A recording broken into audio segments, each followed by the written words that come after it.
ফালাউলা ইযা বালাগাতিল হুলকুম। এবার রব সারা দুনিয়ার সমস্ত দার্শনিকগুলোকে, সারা দুনিয়ার সমস্ত বিজ্ঞানীগুলোকে, সারা দুনিয়ার সমস্ত নাস্তিকগুলোকে, সারা দুনিয়ার সমস্ত ক্ষমতাধরগুলোকে রব চ্যালেঞ্জ ছুড়ে দিয়েছেন, যদি পারো আমি যখন এখানে আটকে দেই, রুটাকে আটকে দেই, পারলে ঠেকা। আল্লাহ। এবার বলেন ফালাউলা ইযা বালাগাতিল হুলকুম, যখন তোমার রুটা এখানে এসে যাবে, যখন তোমার রুটা এখানে এসে যাবে, কোন যখন তোমার রুটা এখানে এসে যাবে। আবার বলেন যখন তোমার রুটা এখানে এসে যাবে। ওই নাস্তিকের রুটা যখন এখানে এসে যাবে, ওই ক্ষমতাধরের রুটা যখন এখানে এসে যাবে। কয়দিন আগে যে বলেছিল আমি মুসলিমও নই, আমি হিন্দুও নই, শেষে মরে ব্যাট খেয়ে গেছে গা। ফালাউলা ইযা বালাগাতিল হুলকুম, যখন রুটা গলদেশে পৌঁছে যায়, ওয়া আনতুম হিনাইদিন তানজুরুন, আর তোমরা চতুর্দিক থেকে তার দিকে চেয়ে থাকো। কি বলেন না? আব্বার ইন্তেকালের মুহূর্তে ছেলেরা চতুর্পাশে চায়া থাকে কিনা? না চায়া থাকে কিনা? মার ইন্তেকালের সময় চায়া থাকে কিনা? আল্লাহ তাআলা বলেন, আহ, আমার মার ইন্তেকালের সময় হাসপাতাল থেকে নেওয়ার পরে একদম মার শেষ মুহূর্ত, আমি এই আয়াতে কারিমাগুলো দেখে দেখে পড়তেছিলাম। কি বুঝেন না? আমি এগুলো পড়তেছিলাম। ফালাউলা ইযা বালাগাতিল হুলকুম ওয়া আনতুম হিনাইদিন তানজুরুন, যখন এখানে এসে যাবে তোমরা চেয়ে থাকবা। কি وَنَحْنُ أَقْرَبُ إِلَيْهِ مِنْكُمْ وَلَكِنْ لَا تُبْصِرُونَ। রব বলেন তোমরা তো তোমার মায়ের কাছে আছো, তোমরা তো বাবার চতুর্পাশে বসে আছো, আমি রব্বুল আলামিন আরো কাছে আছি। وَنَحْنُ أَقْرَبُ إِلَيْهِ مِنْكُمْ, তোমাদের তুলনায় আমি তার আরো কাছে, তোমাদের তুলনায় আমি তার আরো কাছে। বলেন তোমাদের তুলনায় আমি তার আরো কাছে। অথচ ওয়ালাকিন লা তুবসিরুন, তোমরা কিন্তু দেখছো না। মিলে না, মিলে না, বলে না মিলে, জোরে কর না মিলে, আবার বলে না মিলে না মিলে। এবার চূড়ান্ত চ্যালেঞ্জ, যদি তোমার বিশ্বাস না হয় তাহলে তাকে রেখে দাও। কি বলছে বলেন? যদি তোমার বিশ্বাস না হয়, বলেন যদি তোমার বিশ্বাস না হয়, ওই মৃত প্রায় মানুষটা, মৃত প্রায় মানুষটাকে রেখে দাও। যদি তোমার বিশ্বাস না হয় ওর মৃত্যুটা ঠেকিয়ে দাও। যদি তোমার বিশ্বাস না হয় ওকে রেখে দাও। বলেন যদি তোমার বিশ্বাস না হয় ওকে রেখে দাও। যদি তোমার বিশ্বাস না হয় ওকে ফিরিয়ে রাখো। যদি তোমার বিশ্বাস না হয় ওকে ফিরিয়ে রাখো। বলেন না, বলেন না। যদি তোমার বিশ্বাস না হয় তুমি ফিরিয়ে রাখো। তুমি না নিরপেক্ষ, তুমি না কোনো পক্ষে নাই, তাহলে ওকে রেখে দাও। বুঝলেন না কথা? এক বেটা বিয়ে বাড়িতে গেছে, বিয়ে বাড়ি চলছে, তো এক লোক এসে বসে গেছে ওখানে।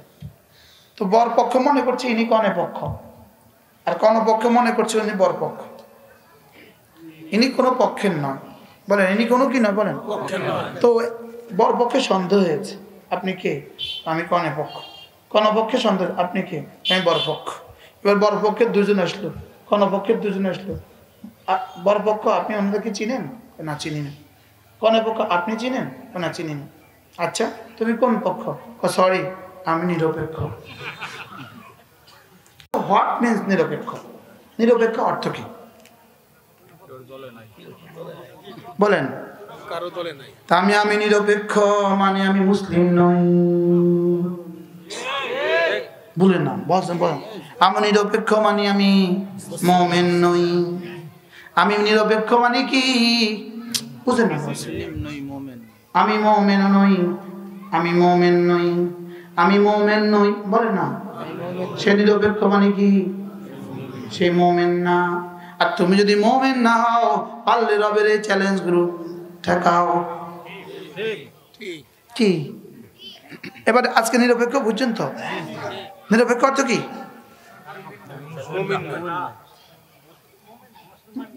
মুসলিম নয়, বলেন মুমিন নয়।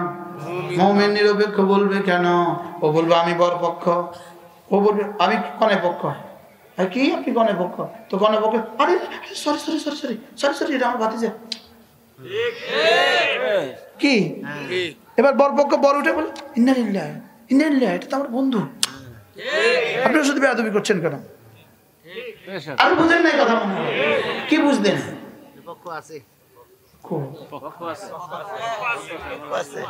পক্ষ মানে কি? মুমিন। সুবহানাল্লাহ। এজন্য আমরা পক্ষ না নিরপেক্ষ? কোন পক্ষ?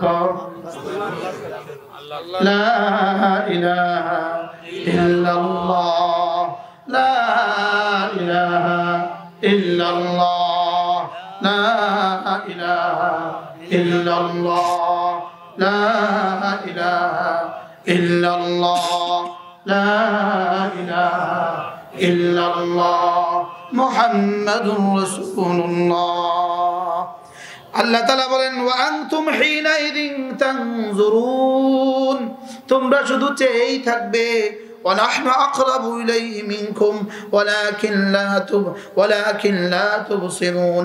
এবার বলে ফালাউলা ইন কুনতুম গায়রা মাদিনিন, যদি তোমরা দ্বীনদার না হও, যদি তোমরা দ্বীনে বিশ্বস্ত না হও, যদি তোমরা কি না হও, দ্বীনে বিশ্বস্ত না হও, ঈমানে বিশ্বস্ত না হও, কোরআনে যদি বিশ্বস্ত না হও, তারজিউনাহা ইন কুনতুম সাদিকিন, পারলে ওই মৃতপ্রায় মানুষটাকে ফিরিয়ে রেখে দাও। কি বেশি থেকে বেশি আইসিইউতে পৌঁছে দিতে পারবা? বুঝেন না কথা? অথবা বেশি বেশি বেশি থেকে বেশি এয়ার অ্যাম্বুলেন্সে সিঙ্গাপুর রানী এলিজাবেথ পর্যন্ত পৌঁছাতে পারবা? মাল যেহেতু আছে এয়ার অ্যাম্বুলেন্সে কোথায় পৌঁছাবা? সিঙ্গাপুর রানী এলিজাবেথে পৌঁছাবা, আর ওখানে আইসিইউতে ঢুকিয়ে দিবা। 3 দিন পরে বলবে না। কি বলবে বলেন? হ্যাঁ, আমরা ছোটবেলায় পড়ছি না, ডাক্তার আসার আগে রোগী মারা গেছে। The patient had died before the doctor came. পারি তো আমি। ডক্টর আসার আগে রোগী মারা গেল, পারলে ফিরিয়ে রাখো। এবার আল্লাহ তাআলা বলেন এখন যারা এখানে শুবা, কে কে শুবে না এখানে? জোরে বলেন। এবার রব্বুল আলামিন বলেন এই শোয়া যারা শুবা তারা 3 দলে বিভক্ত হয়ে যাবা। কয় দলে বিভক্ত হবা? এক দলের নাম মুকাররাবিন, আরেক দলের নাম আসহাবুল ইয়ামিন, আরেক দলের নাম আসহাবুশ শিমাল। কয় দল হবে বলেন? কয় দল? এক দল হবে মুকাররাবিন, এরা কারা? নবীরা, এরা সিদ্দিকরা, এরা সাহাবীরা, এরা আউলিয়ায়ে মুকাররাবিন। আরেক দল হলো এরা না আসহাবুল ইয়ামিন, এরা আরশ আজিমের ডান দিকে থাকবে। ওরা না নবীরা আরশ আজিমের সামনে থাকবে, এরা আরশ আজিমের ডান দিকে থাকবে। আর মুআদাল্লাহ ওয়া আসহাবুশ শিমাল, এরা জাহান্নামীরা আরশ আজিমের বাম দিকে থাকবে। এবার রব্বুল আলামিন বলেন এই বিছানায়, মওতের বিছানায় যারা শুবা তারা 3 দলে বিভক্ত হয়ে আসবা। এক দলের নাম মুকাররাবিন, আরেক দলের নাম আসহাবুল ইয়ামিন, আরেক দলের নাম আসহাবুশ শিমাল। এবার তুমি কোন দলে হবা ভেবে দেখো। আল্লাহ আমরা কোন দলে? লা ইলাহা ইল্লাল্লাহ, লা ইলাহা ইল্লাল্লাহ, লা ইলাহা ইল্লাল্লাহ, লা ইলাহা ইল্লাল্লাহ। আমরা কোন দলে? আমরা একজনের সাথে আছি। 1000 জনের সাথে থাকা ভালো না একজনের সাথে থাকে ভালো? ভালো। আরবাবুম মুতাফাররিকুনা খায়র আমিল্লাহুল ওয়াহিদুল কাহ্হার। হযরত ইউসুফ আলাইহিস সালাম তার জাতিকে বুঝিয়েছেন এভাবে, কি বলছো তোমরা? মাথা ব্যথার জন্য একজন, বলার জন্য আরেকজন, খাওয়ার জন্য আরেকজন, বাচ্চা দেওয়ার লাগে আরেকজন, বিদ্যার লাগে আরেকজন, বিয়ের লাগে আরেকজন, সুখের লাগে আরেকজন, বাঁচানোর লাগে আরেকজন। এত হাজার জনের পিছিয়ে ঘুরতাম কি লেগা? এত হাজার জনের পেছনে না ঘুরে একজনকে ধরা ভালো না? সুবহানাল্লাহ বলেন কি? আরবাবুম মুতাফাররিকুনা খায়র আমিল্লাহুল ওয়াহিদুল কাহ্হার। একজন ভালো না হাজারজন ভালো? আবার বলেন একজন ভালো না হাজারজন ভালো? এজন্য একজন স্বামীর কাছে গিয়ে জিন্দেগি দিয়ে দাও, এটার নাম হলো পরাধীনতা। আর 1000 কাস্টমারকে মনোরঞ্জন করো, এটা হলো স্বাধীনতা। মনে হয় বুঝেন না? কিতা বুঝলেন? হ্যাঁ, একজন স্বামীর ঘরে গিয়া জিন্দেগি 20 বছর থেকে 70 বছর পর্যন্ত কাটিয়ে দিবা, এটা হলো ভীষণ পরাধীনতা। আর হোটেলে গিয়া 1000 জনকে মনোরঞ্জন করবা, এটা হলো স্বাধীনতা।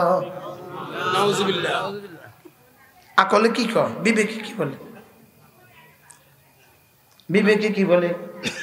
স্বামীর ঘরে গিয়া স্বামীর জামাটা মাঝে মাঝে ধুয়ে দিবা, স্বামীর একটু 1 পা ভাত রান্না করে দিবা, 1-2টা আলু সিদ্ধ করে দিবা, একটু ডাল রান্না করে দিবা, 1টা ডিম রান্না করে দিবা। পারবো না, পরাধীনতা। এবার গার্মেন্টসে গিয়া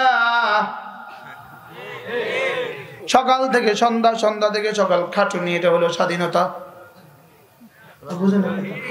পরাধীনতা কোনটা অর্থ কি আল্লাহ বুঝতে পারে। হযরত উজানের পেশা হুজুর বলতেন, কামেরে আকাম বানাইলে আকামেরে কাম বানাইলা। কি বলতো বলেন না? হ্যাঁ, কামেরে আর আকামেরে কি পরিমাণ আকামেরে কাম বানাইছে কি বলেন? সকাল থেকে সন্ধ্যা, সন্ধ্যা থেকে সকাল, 12 ঘন্টা ডিউটি। এবার 1800 টাকা বেতন। জোরে কর না, গার্মেন্টসের কর্মীর বেতন কত? 1800 টাকা বেতন, 3600 টাকা বেতন। এটা হলো মহা স্বাধীনতা।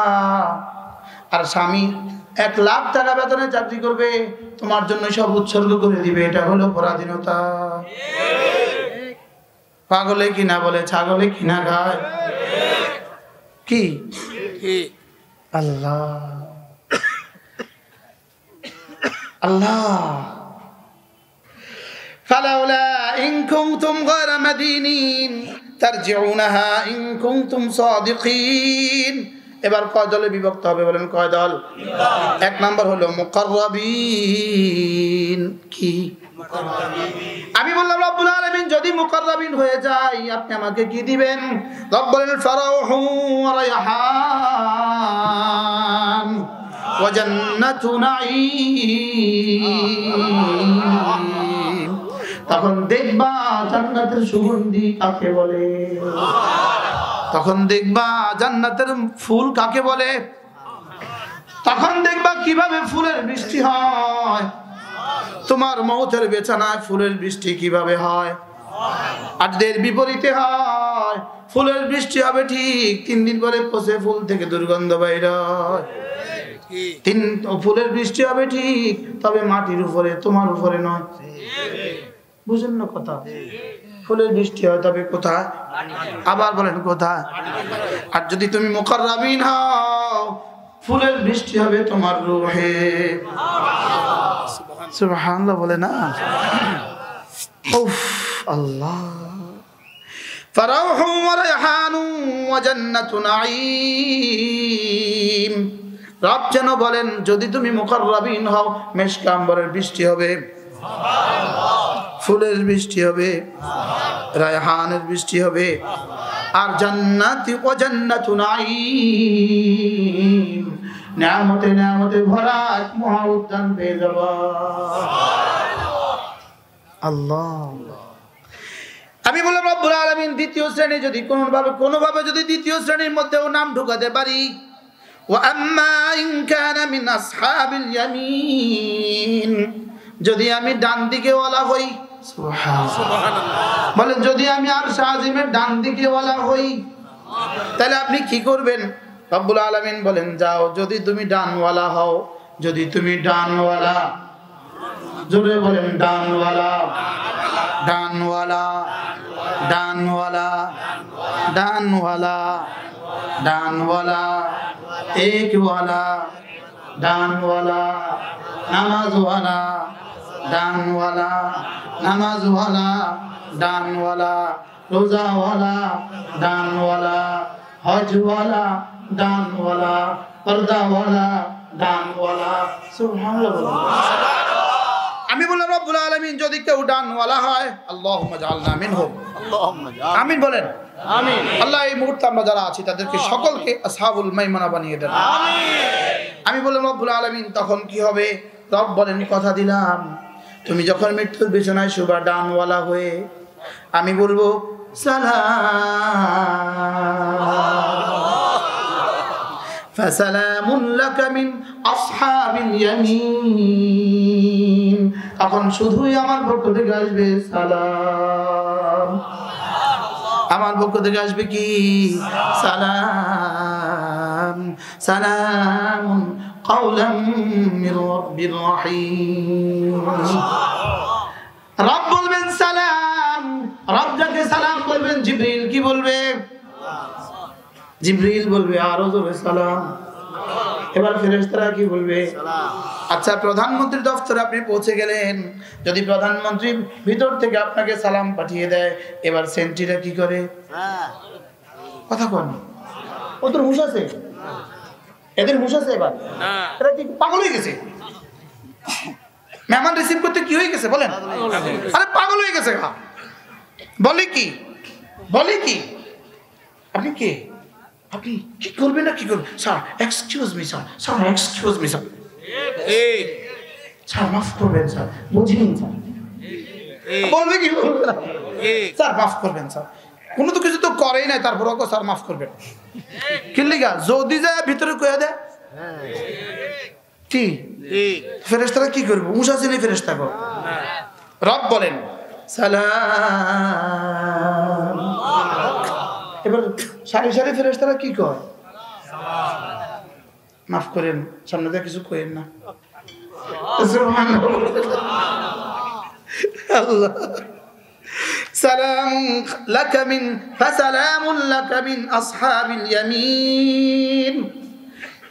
খোদা না খাস্তা যদি না বাম দিকের রাস্তা হয়ে যায়, খোদা না খাস্তা যদি বামের রাস্তা নাম উঠে যায়, আর সাজিমের বামওয়ালার দিকে যদি নাম উঠে যায়, ওয়া আম্মা ইন কানা মিনাল মুকাত্তিবিন আদ-দাল্লিন, যদি তুমি খোদা না খাস্তা পথ হারা হয়ে বাম দিকে চলে যাও, কি বলছে বলেন? যদি তুমি পথ ভ্রষ্ট হয়ে বামে চলে যাও, পথ ভ্রষ্ট হয়ে বামওয়ালা হয়ে যাও, পথ ভ্রষ্ট হয়ে যদি তুমি বামওয়ালা হয়ে যাও, ফানুজুলুম মিন হামিম, প্রথম মেহমানদারি হবে তোকে গরম পানি দিয়া। নাউজুবিল্লাহ বলে না? প্রথম মেহমানদারি কি দিয়া? আরে কোন গরম পানি? এই গরম পানি কেন? ফানুজুলুম মিন হামিম, প্রথম মেহমানদারি হবে তোকে গরম পানি দিয়া, আর ওখানে হবে নুজুলাম মিন গফুরির রহিম, ওখানে প্রথম মেহমানদারি হবে মাছের কাবাব দিয়া, প্রথম মেহমানদারি হবে শরাব দিয়া, আর এখানে প্রথম মেহমানদারি হবে গরম পানি দিয়া। এত গরম এত গরম এত গরম এত গরম এত গরম, ওই গরম পানির এক ফোঁটা যদি জমিনে ফেলে দেওয়া হতো, আল্লাহ নবী বলেন ৭ আসমান ৭ জমিনের নিচে সব জলে ভস্ম হয়ে যেত। ওই গরম পানি যদি হিমালয়ের উপরে এক ফোঁটা রেখে দেওয়া হতো, হিমালয় গলে গলে পানি হয়ে যেত। তাসলিয়াতু জাহিম, রব্বুল আলামিন বলেন এরা সোজা জাহান্নামে পৌঁছে যাবে। বলেন সোজা কোথায় পৌঁছে যাবে? জাহান্নামে পৌঁছে যাবে। একদিকে হামিম, আরেকদিকে নুজুলাম মিন গফুরির রহিম, একদিকে শুধুই গরম পানি, আরেকদিকে শুধুই শরাব আর শরাব, একদিকে শুধুই আগুনের দুর্রা, আরেকদিকে শুধুই সালাম আর সালাম। কি করা যায় বলেন? কি করা কি করা? ও আনফুসাকুম, নিজেও বাঁচো, ওয়া আহলিকুম নারা, নিজেও বাঁচো সন্তানকেও বাঁচাও। বলেন নিজেও বাঁচো সন্তানকেও বাঁচাও। কতটা আদর করে বলেছে, নিজেও বাঁচুন সন্তানকেও বাঁচান। নিজেও বাঁচুন, বলেন নিজেও বাঁচুন সন্তানকেও বাঁচান। নিজেও পড়ুন নামাজ, সন্তানকেও পড়ান নামাজ। নিজেও পড়ুন কোরআন, সন্তানকেও পড়ান কোরআন। নিজেও বাঁচুন সন্তানকেও বাঁচান। বলেন কি বলছে? বলেন বলেন। এবার রব্বুল আলামিন বলেন, আমি তোকে যে এতক্ষণ কথাগুলো বলেছি, এত যে কথা তোমাকে শোনালাম, 31টা আপনাকে তেলাওয়াত করে শোনালাম, এবার রব্বুল আলামিন বলেন, কি মনে হয় তোমার এগুলো কি সত্য নয়? সত্য। কি কথা রে ভাইয়া! ইন্না হাযা লাহুয়া হাক্কুল ইয়াকিন। রব্বুল আলামিন বলেন, যা কিছু বলেছি নিশ্চয়ই নিশ্চয়ই এগুলো প্রকৃত সত্য।